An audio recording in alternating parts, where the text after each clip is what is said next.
ChatGPT ရဲ့စွမ်းဆောင်ရည်မြင့် feature တစ်ခုဖြစ်တဲ့ AI agent မှုကိုလက်တွေ့စမ်းသပ်ပြသွားမှာဖြစ်ပါတယ်။ဒါအားလုံးအချို့ဆရာကြီးတွေလည်းသိပြီးသားဖြစ်မှာပါ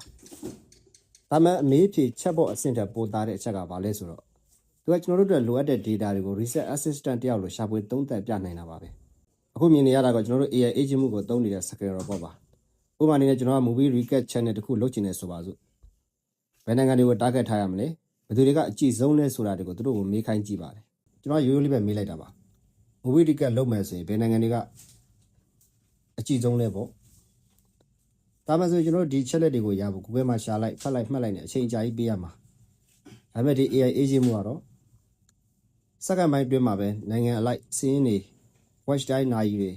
ဘာကြောင့်ဒီနိုင်ငံတွေကအဆင်ပြေလဲဆိုတဲ့အကြောင်းပြချက်တွေအထိအကုန်ဆွဲထုတ်ပေးလိုက်ပါတယ်။သူပေးတဲ့အဖြေကိုကြည့်ုံနဲ့ကျွန်တော်တို့ဘာဆက်လုပ်ရမယ်ဆိုတဲ့ strategy တော့ချက်ချင်းရသွားနိုင်ပါတယ်။ဒီဆက်သက်ချက်မှာအဓိကပြောချင်တာ movie တွေကအကြောင်းမဟုတ်ပါဘူး။ AI agent မှုရဲ့စွမ်းဆောင်ရည်ပါ။သူကကိုယ့်ရဲ့ business partner တယောက်လို data analyze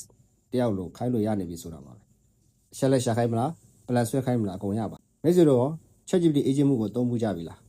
။ဘာတွေခိုင်းဖို့ပြီလဲဆိုတာ comment မှာမျှဝေခဲ့ကြပါဦး။နေ့ပညာနဲ့ AI အကြောင်း content တွေဆက်တင်ပေးမှာမို့လို့ subscribe လုပ်ထားပေးဖို့လည်းမမေ့ပါနဲ့။ဒီ agent မှုနဲ့မေးတာကပို့ပြီးတော့စုံတယ်ပေါ့နော်။ကိုယ်တိုင် Google သွားခောက်နေတယ်လို့ပဲဒါ ChatGPT ကိုသူ့ကိုအစား Google ခောက်ခိုင်းတာပေါ့ပုံမှန်ရိုးတန်းတန်း ChatGPT ကိုမေးလို့ရှိရင်သူအဆင်ပြေတာသူကကိုလိုရာဆွဆွဲပြီးသူဖြည့်သွားတာ哦သူ့ရဲ့အဖြေတွေကမတိကျဘူးဒါကကြတော့အပြင်မှာတကယ်ရှိတဲ့အချက်လက်တွေကိုအပြင်မှာတကယ်ရှိတဲ့ data တွေကိုသူသွားရှာပြီးတော့ကိုအဖြေထုတ်ပေးတာဖြစ်တဲ့အတွက်ပို့ပြီးတော့တိကျနိုင်တယ်ပေါ့ဗျာသူကဆို AI သူကဆိုစေကွေးဆန်းဆန်းတစ်ခါကျရှောက်ဖြေတယ်တောင်ဖြေမြောက်ဖြေနေပြီးတော့ဘာလည်းမဟုတ်အဲ့လိုမျိုးမဟုတ်ဘဲနဲ့ဒါအပြင်မှာရှိတဲ့ဟာကိုကိုယ့်ဘာသာကို Google ခောက်ပြီးတော့သွားရှာမယ်အပြင်မှာတကယ်လူတွေတင်ထားတဲ့အချက်လက်တွေကိုကိုယ်တိုင်သွားရှာမယ်အစားဒီ ChatGPT ရဲ့ agent ကို agent မှုနဲ့ရှာခိုင်းတာပေါ့နော်ဒါတကယ်တမ်းဆိုလို့ရှိရင် AI ဖြည့်ပေးတဲ့အဖြေမဟုတ်ဘူးအပြင်မှာရှိတဲ့အဖြေတွေကို AI ကိုရှာခိုင်းတဲ့သဘောဖြစ်တယ်ဒါကြောင့်ပို့ပြီးတော့တိကျတယ်ပေါ့နော်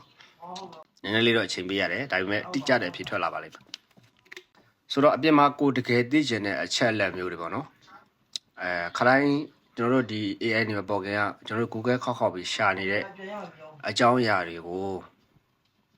ကျွန်တော်တို့ကိုယ်တိုင်ကိုရှိမှကျွန်တော်တို့ကိုယ်တိုင် Google မခောက်ပဲနဲ့ဒီ AI ကိုပဲကျွန်တော်တို့ Google ခောက်ခိုင်းလိုက်တာနော်ဆိုတော့ကျွန်တော်ပြောချင်တာဗျာအခု TikTok 33ရေတွက်ဖြစ်နေအကြီးအများဆုံးနိုင်ငံတွေက USA, Indonesia, Brazil, Mexico, Vietnam ဖြစ်ပြီးပြောချင်တာ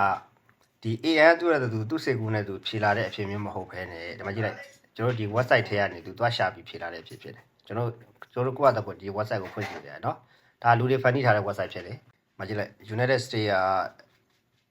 active TikTok user 136 million ရှိတယ် Indonesia 108 million Brazil 91 million Mexico 85 million Vietnam 40 million ရှိတယ်နော်